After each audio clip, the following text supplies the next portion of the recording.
नमस्कार, मैं हूं बालकृष्ण थरेजा। आप देख रहे हैं डेली लाइव। आइए शुरुआत करते हैं आज के मुख्य समाचारों की। कोरोना वैक्सीन के तृतीय चरण को लेकर कलेक्ट्रेट में आयोजित हुई बैठक। जनप्रतिनिधि आमजन को वैक्सीन के लिए करेंगे जागरूक। गांव दुलवाना के राजकीय विद्यालय प्रधानाध्यापक पर कोष में गबन करने का आरोप। ग्रामीणों ने जांच की मांग को लेकर कलेक्टर को सौंपा ज्ञापन। राजस्थान राज्य जूडो एसोसिएशन के नवनियुक्त कोषाध्यक्ष तरुण विजय का जंक्शन धान मंडी में किया गया अभिनंदन। किसानों को जैविक खेती के प्रति जागरूक करने के उद्देश्य को लेकर साइकिल यात्रा पर निकला हरियाणा का युवक पहुंचा हनुमानगढ़। हकीकत स्टोर पर किया गया अभिनंदन। करनाल के कृषि वैज्ञानिक पहुंचे हनुमानगढ़। किसानों को खेती में नवाचार करने की दी सलाह। और अब समाचार विस्तार से। कोरोना वैक्सीन के तृतीय चरण को लेकर मंगलवार को कलेक्ट्रेट सभागार में जिला कलेक्टर जाकिर हुसैन की अध्यक्षता में जनप्रतिनिधियों की बैठक आयोजित हुई। बैठक में आमजन को वैक्सीन लगवाने के प्रति जागरूक करने पर विस्तृत चर्चा की गई। कोरोना वैक्सीन के तृतीय चरण को लेकर मंगलवार को जिला कलेक्ट्रेट के सभागार में कलेक्टर जाकिर हुसैन की अध्यक्षता में जनप्रतिनिधियों की बैठक हुई। बैठक में कोरोना वैक्सीन के तृतीय चरण को लेकर विस्तृत चर्चा की गई। जनप्रतिनिधियों ने कोरोना वैक्सीन को लेकर जारी अभियान में चिकित्सा एवं स्वास्थ्य विभाग का पूरा सहयोग करने के लिए आश्वस्त किया। बैठक के दौरान मुख्य चिकित्सा एवं स्वास्थ्य अधिकारी डॉक्टर नवनीत शर्मा ने बताया कि 1 मार्च से 30 मार्च तक चल रहे तीसरे चरण में जिले में 2,03,711 नागरिकों का वैक्सीनेशन करने का लक्ष्य रखा गया है। एक सेंटर पर प्रतिदिन 200 से 250 नागरिकों के टीका लगाने का लक्ष्य रखा गया है। इस चरण के तहत 60 वर्ष या उससे अधिक उम्र के नागरिक तथा 45 से 59 वर्ष तक के सूचीबद्ध गंभीर बीमारी से ग्रस्त लोगों का टीकाकरण किया जा रहा है। वर्तमान में कोविड-19 वैक्सीनेशन का कार्य जिले में 23 सेंटरों पर किया जा रहा है। कई अन्य निजी अस्पतालों में भी वैक्सीनेशन करने को लेकर प्रयास किए जा रहे हैं। निजी अस्पतालों में 250 रुपए में कोरोना की वैक्सीन लगवाई जा सकती है, जबकि सरकारी अस्पतालों में यह टीका निःशुल्क लगाया जा रहा है। सीएमएचओ ने जनप्रतिनिधियों से आग्रह किया है कि वे लोगों को जागरूक कर इस अभियान में विभाग का सहयोग करें ताकि इस माह में वैक्सीनेशन का 100% लक्ष्य हासिल किया जा सके। सीएमएचओ डॉक्टर शर्मा ने बताया कि कोरोना से सर्वाधिक मौतें उम्रदराज रोगियों की हुई हैं। अब कोरोना का नया स्ट्रेन दोबारा पांव पसार रहा है। ऐसे में वरिष्ठ नागरिकों को निसंकोच होकर कोरोना वैक्सीन के लिए जागरूक करना जरूरी है। कुल जो है जंक्शन में 9741 महिला और पुरुष मिला के उनका वैक्सीनेशन करना है और टाउन में 8,149 इन लोगों का वैक्सीनेशन करना। टोटल संख्या 18,890 होते हैं। किसी का बच्चा नहीं होता है, किसी का कोई उनको लाने वाला नहीं होता है। तो आप लोगों से ये हम अपील करते हैं, आपसे ये सहयोग दरकार रखते हैं कि आप उनको लाएंगे। आप एक लिस्ट बना लीजिए ताकि आपको भगदड़ नहीं मचे, किसी को कोई प्रॉब्लम नहीं हो। आप सीएमएचओ को या आरसीएचओ को पूर्व में सूचित करें कि भाई हम इस वार्ड पेशेंट छूटेंगे। एक बहुत खुशी की बात यह है कि जब पूरे इंडिया में वैक्सीनेशन स्टार्ट हुआ तो राजस्थान सरकार इंडिया में टॉप पे है, जिसने वैक्सीनेशन सबसे ज्यादा हिंदुस्तान में करवाया है। माननीय जिला कलेक्टर महोदय के निर्देशानुसार यहाँ पर जिला कलेक्ट्रेट सभागार में माननीय सभापति जी, उपसभापति जी, सभी पार्षदगण उपस्थित हुए और कोरोना वैक्सीन को लेकर विस्तृत रूप से चर्चा की गई। और सभी पार्षदगणों, सभी जो नागरिकगण हैं माननीय, उन्होंने सबने कहा कि हम इसमें पूरा सहयोग करेंगे और हम जल्दी हनुमानगढ़ इस महीने में हनुमानगढ़ के सभी वरिष्ठ नागरिक और जो 45 साल से ऊपर 45 से 59 साल के व्यक्ति हैं जो कोमॉर्बिड कंडीशन में, लगभग हम 100% कवर करने की कोशिश करेंगे सभी के वैक्सीनेशन। गांव दुलवाना के राजकीय विद्यालय में कार्यरत प्रधानाध्यापक पर जमीन ठेके पर देने के मामले में राजकोष का गबन करने का आरोप लगाते हुए ग्रामीणों ने जिला कलेक्टर को ज्ञापन सौंपा। ग्राम पंचायत दुलमाना के राजकीय आदर्श उच्च माध्यमिक विद्यालय की कृषि भूमि से प्राप्त ठेका राशि का दुरुपयोग करने व राशि को खुर्द-बुर्द करने वाले प्रधानाचार्य के खिलाफ कठोर कार्रवाई करने की मांग को लेकर मंगलवार को गांव दुलमाना के ग्रामीणों ने जिला कलेक्टर को ज्ञापन सौंपा। ज्ञापन में कहा गया है कि ग्राम पंचायत दुलमाना के राजकीय उच्च माध्यमिक विद्यालय के नाम से चक 9 PBN में 8 बीघा भूमि राजस्व रिकॉर्ड में दर्ज है, जिस पर सन 1960 से काश्त की जा रही है। वर्ष 2018 से विद्यालय के प्रधानाचार्य द्वारा उक्त भूमि को सार्वजनिक बोली करवा कर ठेके पर काश्त करने हेतु दी जाती है। वर्ष 2018-19 में उक्त कृषि भूमि बोली से 2 लाख रुपए, वर्ष 2019-20 में 2,01,000 रुपए, वर्ष 2020-21 में 3,55,000 रुपए एक वर्ष के लिए ठेके पर काश्त करने के लिए राशि प्राप्त हुई। इस तरह से 3 वर्षों की कुल ठेका राशि 7,56,000 रुपए बनती है। ज्ञापन के अनुसार सन 2020-21 में उक्त कृषि भूमि को गांव दलवाना के निवासी ने 3,55,000 रुपए में बोली लगाकर काश्त हेतु ठेके पर लेते हुए 12 जून को ठेका राशि गांव के मौजूद व्यक्तियों की उपस्थिति में प्रधानाचार्य को देकर जमा रसीद ले ली। ज्ञापन में आरोप लगाया गया कि प्रधानाचार्य ने 3 वर्षों की ठेका राशि जिसे समय पर राजकोष में जमा करवाया जाना था, उक्त राशि राजकोष में जमा न करवाकर राशि का गबन कर लिया। ग्रामीणों को उक्त वाक्य का पता चलने पर प्रधानाचार्य ने 3 लाख रुपए गत 9 सितंबर को राजकीय कोष में जमा करवा दिए। इस प्रकार प्रधानाचार्य ने अपने पद का दुरुपयोग करते हुए 3 वर्षों की ठेका राशि का गबन करने की नीयत से राशि को राजकोष में नहीं जमा करवाया। ज्ञापन में कमेटी गठित कर उक्त मामले की जाँच कर दोषियों को दंडित करने की मांग की गई है। राजकीय आदर्श उच्च माध्यमिक विद्यालय दुलमाना में कृषि भूमि 8 बीघा, उससे जो ठेका राशि प्राप्त होती है वो प्रिंसिपल है, मौके पर 3 साल हो गए उनको, वो अपने निजी आय में उपयोग में लेते आ रहे हैं। वैसे 60 साल से लग रही है, 60 साल से वो भूमि ठेके पे लग रही है। 9/9/2020 को बीकानेर डायरेक्टर महोदय को भी के खिलाफ कार्रवाई की नहीं हो रही, दर की ठोकरें खाते घूम रहे हैं। गबन हो चुका है, कम 1 करोड़ का है, 60 साल से गबन होता हुआ आ रहा है और न ही किसी स्कूल के अंदर काम में आता है, वो ना हो रहा है। प्रिंसिपल 3 साल हो गए, 2018 से वो विद्यालय को संभाल रहे हैं। 3 साल के उनके पास आए हैं, वो लगभग है 7,55,000 रुपए और 1 भी रुपया राजकीय कोष के अंदर जमा नहीं हुआ है। क्रिकेट अकादमी में हकीकत संस्था के संयुक्त तत्वाधान में टाउन में क्रिकेट टैलेंट हंट ट्रायल प्रतियोगिता का आयोजन किया गया। क्रिकेट अकादमी में हकीकत संस्था के संयुक्त तत्वाधान में क्रिकेट टैलेंट हंट प्रतियोगिता का आयोजन किया गया। ट्रायल के निर्णायक मंडल में बीसीसीआई के पूर्व कोच के शर्मा थे। ट्रायल शिविर में जिले भर से लगभग 150 खिलाड़ियों ने भाग लिया। खिलाड़ियों ने उत्कृष्ट प्रदर्शन करते हुए गेंदबाजी, बल्लेबाजी, विकेट कीपिंग, फील्डिंग व कैचिंग में अपना हुनर दिखाया। आयोजन समिति सदस्यों ने बताया कि इस शिविर का मुख्य उद्देश्य हनुमानगढ़ जिले सहित आसपास के गाँव में छुपी हुई खेल प्रतिभाओं को खोजकर उन्हें नेशनल व इंटरनेशनल लेवल का मंच प्रदान करना है। बीसीसीआई के पूर्व कोच के शर्मा ने खिलाड़ियों को संबोधित करते हुए उन्हें क्रिकेट में बल्लेबाजी, गेंदबाजी सहित अन्य वर्गों में विशेष गुण बताते हुए लक्ष्य को निर्धारित कर खेलने का आह्वान किया। उन्होंने कहा कि एक खिलाड़ी को केवल खेलना ही काफी नहीं, बल्कि खेल के साथ साथ अनुशासन व समय की प्रतिबद्धता भी बनाना सफलता के लिए आवश्यक है। कार्यक्रम के अंत में कोच चांद रतन, देवेंद्र पारिक, भगवान सिंह खुड़ी आदि ने पूर्व कोच के शर्मा व उनकी धर्मपत्नी सुरीता शर्मा को स्मृति चिन्ह प्रदान कर सम्मानित किया। ये तो अथाह ज्ञान, क्रिकेट तो हिंदुस्तान में इनसे बढ़कर कोई ज्ञान ही नहीं है। ये यूँ समझ लो भाई, अपने कहते हैं ना सिरा है, ये बिल्कुल ज्ञान का क्रिकेट के अंदर सिरा है। और अपने ये मतलब अपना सौभाग्य है कि लॉकडाउन में सर ने एक मेरे से प्रबंध किया था, चांदन लॉकडाउन हटते पहली विजिट होगी तो वो हनुमानगढ़ की होगी, देखा होगा। लेकिन जो अनुशासन है वो मैं मिस करता हूँ।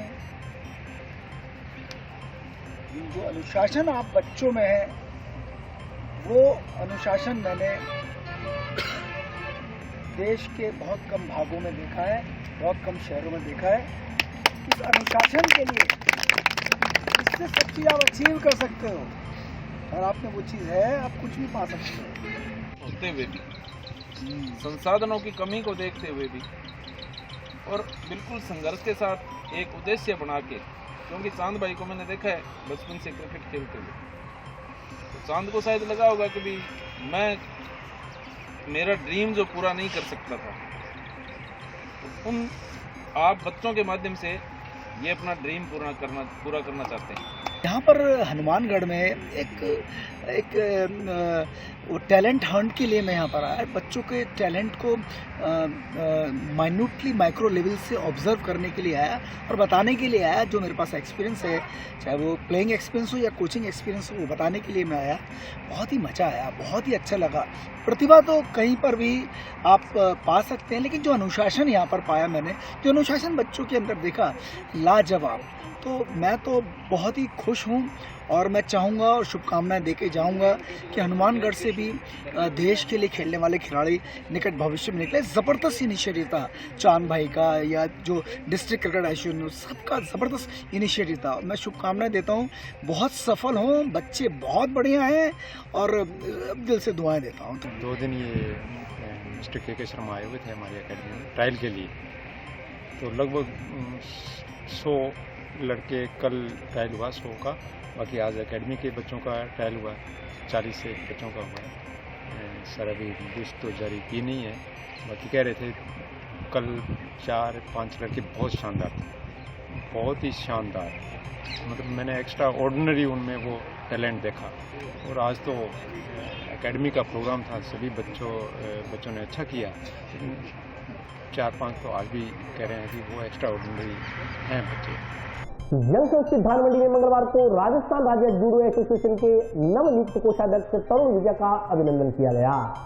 राजस्थान राज्य जूडो एसोसिएशन के नवनियुक्त प्रदेश कोषाध्यक्ष तरुण विजय का मंगलवार को जंक्शन की नई धान मंडी में अभिनंदन व सम्मान किया गया। कार्यक्रम में नागरिकों ने तरुण विजय को माल्यार्पण कर व स्मृति चिन्ह प्रदान कर सम्मानित किया। इस मौके पर बोलते हुए तरुण विजय ने कहा कि राजस्थान में खेल प्रतिभाओं की कमी नहीं है, ऐसे में जो जिम्मेदारी उन्हें सौंपी गई है उस पर वे खरा उतरने का प्रयास करेंगे। प्रदेश में जूडो खेल के प्रति युवाओं को जोड़ने के लिए कॉलेज व स्कूलों में जाकर उन्हें खेल के बारे में जानकारी दी जाएगी। कार्यक्रम में विनोद चोटिया, राकेश मल्होत्रा, रमेश सेन, अजय असीजा, अंकित यादव, हरिचारण, दीपक भद्रा, विशाल मुदगल, पवन राठी, मोहित बलाडिया, पुनीत जैन, गौरव डुढानी, बॉबी खुराना, ओम प्रकाश डुढानी, कुलभूषण जिंदल, अरुण खुराना, रवि दादीच, अजमत अली सहित अन्य लोग उपस्थित रहे।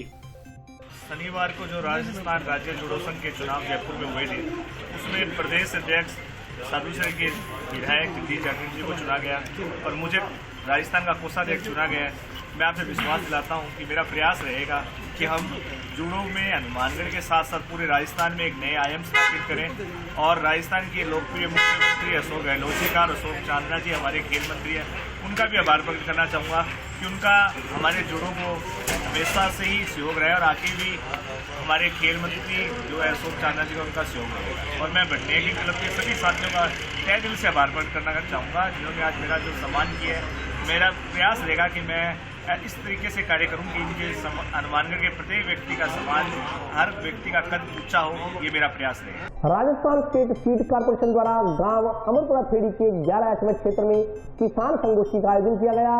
कार्यक्रम में उपस्थित कृषि वैज्ञानिकों ने किसानों से खेती में नवाचार करने का आह्वान किया। राजस्थान स्टेट सीड्स कारपोरेशन द्वारा गांव अमरपुरा खेड़ी के 11 एचएमएच क्षेत्र में किसान संगोष्ठी का आयोजन किया गया। संगोष्ठी में करनाल के गेहूं रिसर्च सेंटर से प्रधान वैज्ञानिक doctor Satish Kumar, doctor CN Mishra, doctor Amit Kumar Sharma, Hanumangarh के कृषि निदेशक दानाराम गोदारा आदि शामिल हुए। कृषि वैज्ञानिकों ने गेहूं की किस्म 9 BW 187, DW 303 की किस्म के बारे में किसानों को जानकारी दी। उन्होंने कहा कि गेहूं की नई किस्म में प्रोटीन की मात्रा अधिक पाई गई है, इसके उत्पादन से किसानों की आमदनी बढ़ेगी। कृषि निदेशक दानाराम गोदारा ने किसानों को भूमि सुधार की तरफ अग्रसर होने व खेती में नवाचार करने का आह्वान किया। इस मौके पर हनुमान सिंह, अजीत सिंह, केवल कृष्ण काटपाल, जितेंद्र सिंह, जगदीश सिंह, पाल सिंह, सुरजन सिंह, प्रताप सिंह, वली मोहम्मद, ओम प्रकाश बहादुर सहित अन्य किसान उपस्थित थे। जो स्पाइक है, जो बाली है, उसके अंदर जो दाने बनते हैं वो मोटे बनते हैं और उनका नंबर भी ज्यादा है, जिसकी वजह से इसकी पैदावार बाकी वैरायटियों से ज्यादा आती है। उसके अलावा ये जो बीमारियां आती हैं, रस्ट है या आई थिंक इस एरिया में थोड़ी बहुत करनाल बंट की प्रॉब्लम होती होगी, उन सब के लिए रेजिस्टेंट है ये। हमारा उद्देश्य यही रहता है कि नई से नई वैरायटी का बीज अच्छी गुणवत्ता का कोशिश रहती है कि इसको रोगिंग ना करनी पड़े। जैसा अभी हमारे फार्म इंचार्ज कह रहे थे कि हमें इसमें रोगिंग करने की ज़रूरत नहीं पड़ती, क्योंकि हम कोशिश करते हैं कि हम साफ़ सुथरा सीड, क्वालिटी का सीड दें, बढ़िया सीड दें। वैरायटी आपको बतानी है, आपका फीडबैक लेने के लिए हम यहाँ तक आए हैं कि आप कौन सी वैरायटी अच्छी मानते हैं, क्योंकि हम तो हमारे तो जो सारे बच्चे हैं हम सारे बढ़िया मानते हैं। तो ये आप पर डिपेंड करता है कि आपका कौन सी वैरायटी आप अच्छी समझते हैं। हमारे यहाँ गेहूँ अनुसंधान के अंदर करनाल के साइंटिस्ट आए हुए हैं और हमारा जो जिला है इसमें लगभग 2.5 लाख हेक्टेयर में वीट का, गेहूं का उत्पादन होता है और औसत जो उत्पादन है जिले का वो पिछले काफ़ी सालों से 12 क्विंटल पर बीघा के आसपास चल रहा है। ये जो नई वैरायटी है ये 187 और 222 और 303 DW की जो सीरीज़ है, इसमें जिस तरह से हमने फील्ड देखा है और जिस तरह से साइंटिस्ट ने हमें बताया है, हमें लगता है कि डेफिनेटली हम जो पिछले काफ़ी सालों से जो एक तरह से गेहूं के उत्पादन में स्टेबिलिटी आ गई थी, एक जगह रुक गया था वो 12 क्विंटल और 13 क्विंटल के आसपास, ये जो परफॉर्मेंस लग रहा है हमें लगता है कि ये एक चमत्कार हो सकता है। यदि साइंटिस्ट का जो व्यू है और जिस तरह से फील्ड को हम देख रहे हैं, तो मुझे लगता है कि ये हमारा प्रोडक्शन जो है एकदम 16, 17, 18 क्विंटल पर बीघे का आ सकता है। तो जो एक मंशा है सरकार की और साइंटिस्ट की और किसानों की भी कि इनकम को जो है कैसे बढ़ाया जाए, तो ये 1.25 से 1.5 गुना प्रोडक्शन इन वैरायटी से आ सकता है। और इसमें एक जो वैरायटी है 303, उसमें प्रोटीन की मात्रा काफ़ी बढ़िया है। जो हम बात करते हैं क्वालिटी की और फॉरेन कंट्रीज़ की जो वीट की कहते हैं कि हम क्वालिटी बहुत अच्छी है, तो उसमें एक बड़ा कारण है कि वहाँ से 14 से 15% प्रोटीन पाया जाता है। हमारे यहाँ जितनी गेहूं की वैरायटी है उनमें 11%, 12%, 10% इतना प्रोटीन है, लेकिन ये तो 303 वैरायटी है, इसमें लगभग 14% के आसपास प्रोटीन है। तो ये भी हमारे लिए जहाँ उत्पादन बढ़ेगा उसके साथ साथ जो गुणवत्ता है गेहूँ की वो भी बढ़ेगी। तो ये हमारे लिए एक बड़ा काम जो है इन साइंटिस्ट ने किया है। राजस्थान सीड कॉरपोरेशन के सहयोग से हमारे जो संस्थान की 3 प्रमुख किस्में हैं, जिसमें करण वंदना DBW 187 और करण नरेंद्र DBW 222 और जो रिसेंटली इसी साल रिलीज हुई है, जो राजस्थान गवर्नमेंट को ही हमने बीज दिया है ब्रीडर सीड का, वो कर्ण वैष्णवी DBW 303। 3 प्रमुख किस्में हैं और मैं चाहता हूं कि किसान काफ़ी अच्छा इसका रिस्पॉन्स कर रहे हैं। ये पंजाब में भी, आपका हरियाणा में भी काफ़ी दूर तक है। और दो जो 187 वैरायटी है, जो टॉप इंडेंटेड वैरायटी है, जो हमारे संस्थान के निदेशक डॉक्टर ज्ञानेंद्र प्रताप सिंह जी के नेतृत्व में पिछले 5 सालों से हमने बीज के कार्यक्रम को काफ़ी बढ़ाया है। और अब इसमें राजस्थान गवर्नमेंट, आपका पंजाब गवर्नमेंट का काफ़ी अच्छा योगदान रहा और इसी योगदान को हम आगे इनका सहयोग की कामना करते हुए अगले 2-4 सालों में और इनको ज़्यादा से ज़्यादा बीज उपलब्ध कराए, उत्तम गुणवत्ता का बीज हमारा इनके उपलब्ध हो, किसानों को कम कीमत पर बीज उपलब्ध हो, ऐसी हमारी समकामनी संस्थान की ऐसी वो है कि हमारे निदेशक का भी यही दिशा निर्देश है कि वो हमारा गुणवत्ता बीज और किस्म जो स्पेशल किस्म है उनका बीज आसानी से उपलब्ध हो किसानों को कम। और अभी वक्त अमेरिका हाजिर होता हूँ छोटे से ब्रेक के बाद।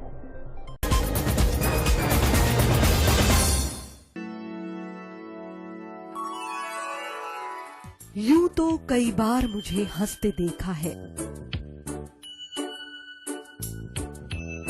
पर ये हंसी कुछ और है। ये गहना मुझ पर जचता है, पर ये महज एक गहना नहीं, ये रूपरेखा है मेरे मन की, हंसती खिलखिलाती लहरों की, जो आतुर थी अब तक मुझ पर सजने को।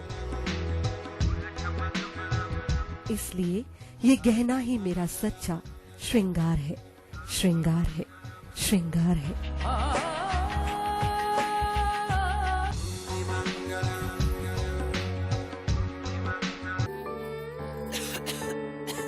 दीदी ये देखो,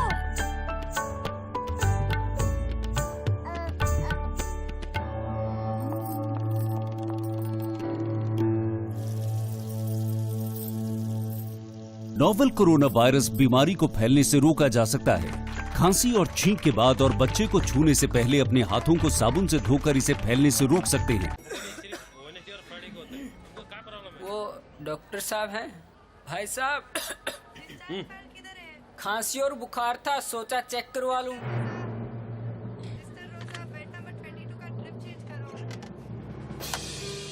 नोवेल कोरोना वायरस बीमारी को फैलने से रोका जा सकता है। बुखार के साथ खांसी और छींक होने पर तुरंत नजदीकी हेल्थ क्लिनिक या केंद्र जाएं।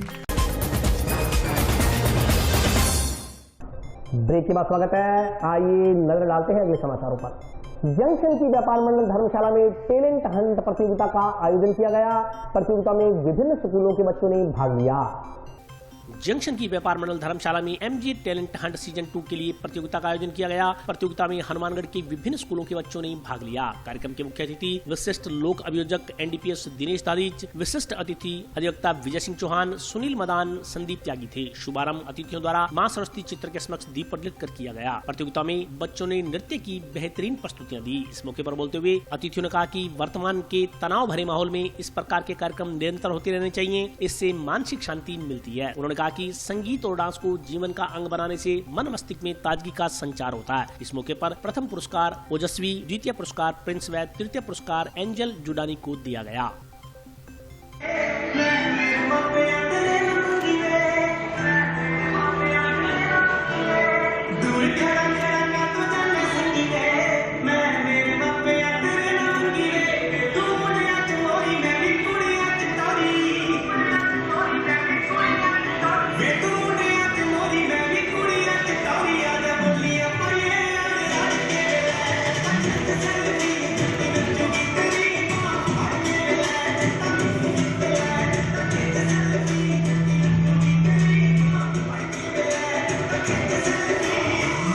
MG टैलेंट हंट सीजन 2 जज करने के लिए, और यहाँ के फेमस कोरियोग्राफर है सूरज गोस्वामी, जिसने कंपटीशन रखा, तो मैं वहाँ पे जज करने के लिए आया हूँ। और मैं I am working with Mudassar Khan, team member.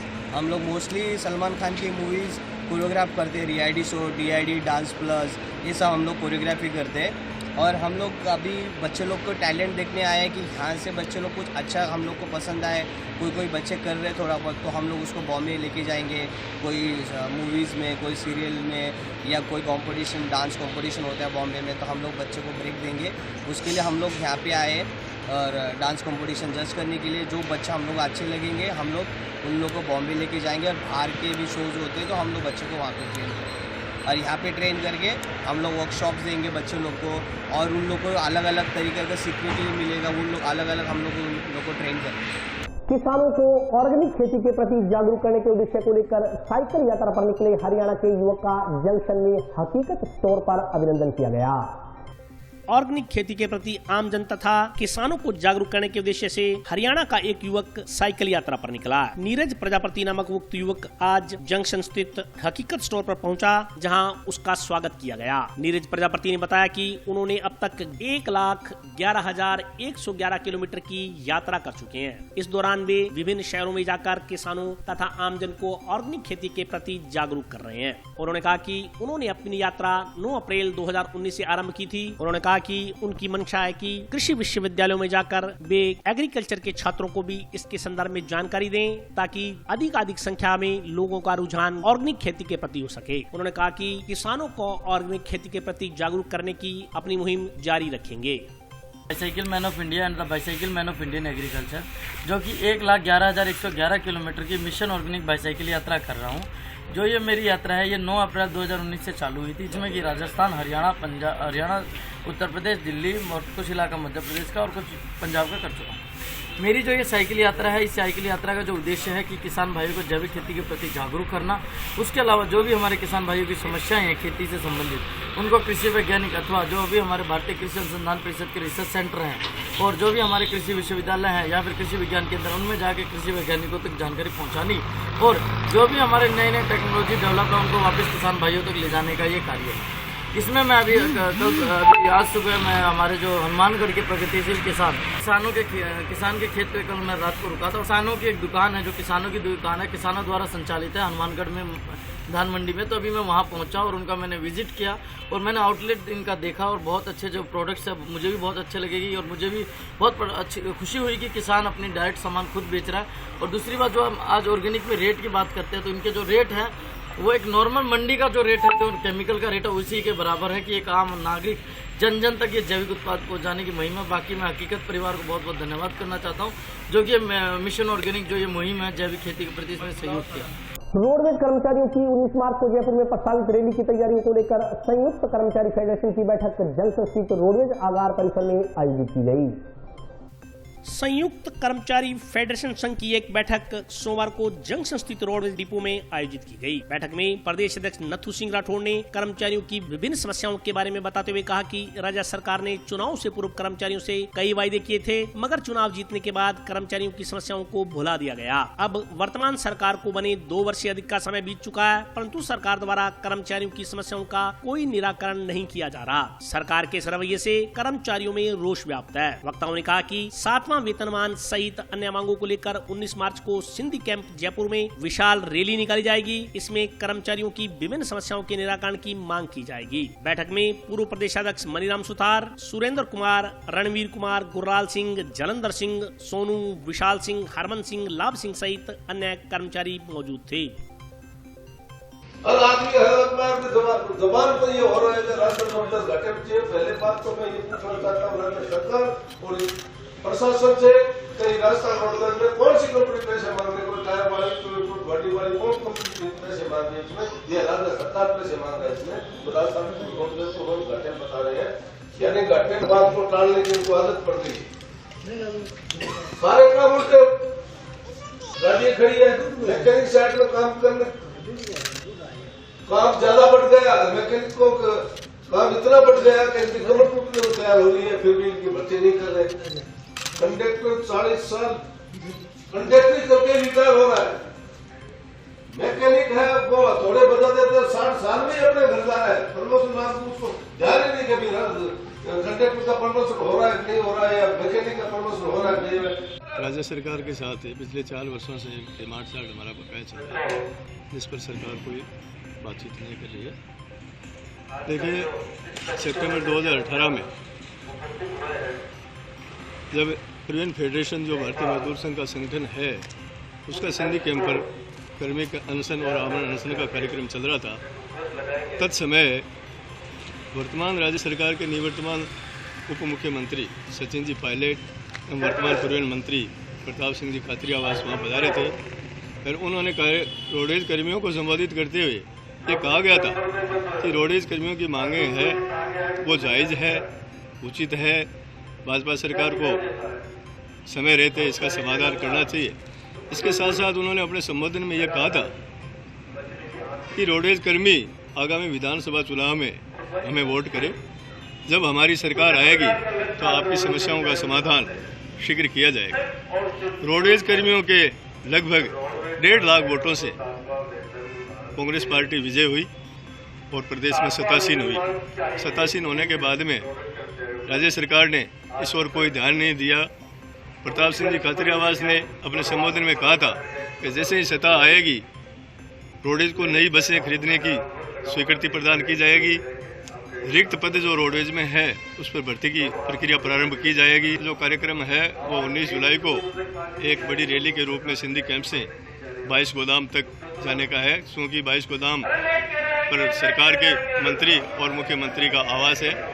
उन्हें पुराना वादा याद दिलाने के लिए हमारा ये कार्यक्रम रखा गया है। संयुक्त कर्मचारी फेडरेशन के प्रदेश पदाधिकारी आए हुए हैं। 7वां वेतनमान और अन्य मांगों के लिए 19 मार्च को एक व्यापक स्तर पर रैली की जाएगी, जिस सरकार अभी तक इस चीज़ की सुनाई नहीं करी, जिस कर्मचारियों को हर चीज़ में दबाव है।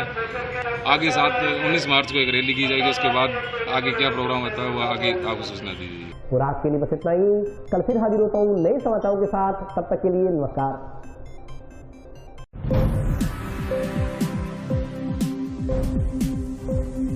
Thank you.